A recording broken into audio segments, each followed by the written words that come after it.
پانی پت کی تیسری لڑائی۔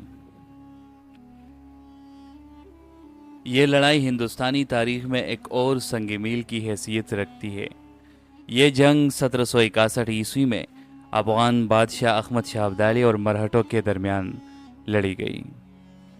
مغلوں کی کمزور حکومت نے متحدہ ہندوستان کے اندر بہت سے تالا ازماؤں کو حصول اقتدار کے لیے آمادہ کیا۔ یہ وہ وقت تھا جب مرہٹے مضبوط ہو رہے تھے اور مغل شہنشاہ کے خلاف بغاوت کر رہے تھے۔ 1758 عیسوی میں مرہٹوں نے لاہور اور پشاور پر قبضہ کر لیا۔ اس پر افغان بادشاہ احمد شاہ ابدالی نے شاہ ولی اللہ کی دعوت پر مرہٹوں کی طاقت کا سامنا کرنے کا فیصلہ کیا، اور یوں 1759 عیسوی میں احمد شاہ ابدالی لاہور پہنچ گئے، جبکہ اس کو روکنے کے لیے مرہٹے ایک بڑی فوج کے ساتھ دہلی کی طرف روانہ ہوئی۔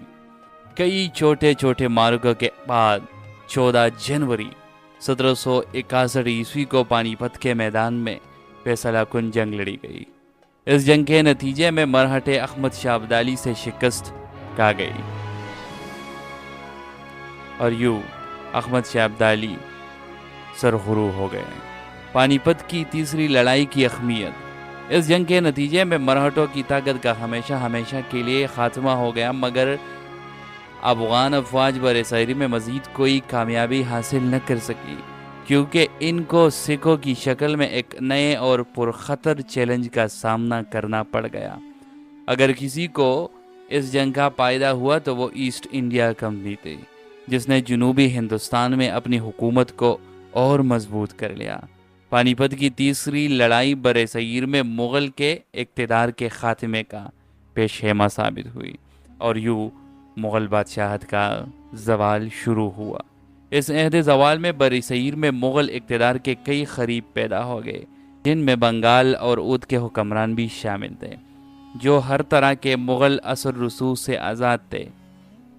اسی طرح برصغیر کے مختلف حصوں میں مرہٹوں، سکھوں اور رہیلیوں نے اپنے اپنے قدم جما لیے۔ ان آزاد ریاستوں نے برطانوی سامراج کے لیے ہندوستان پر 1857 عیسوی میں مکمل قبضے کی راہ ہموار کر دی۔ اس دور میں برطانوی سامراج کے خلاف کئی جری رہنما سامنے آئے، ان میں ایک روشن نام ٹیپو سلطان کا ہے۔ اگلے ویڈیو میں ہم ٹیپو سلطان کے بارے میں آپ سے مخاطب ہوں گے۔ شکریہ۔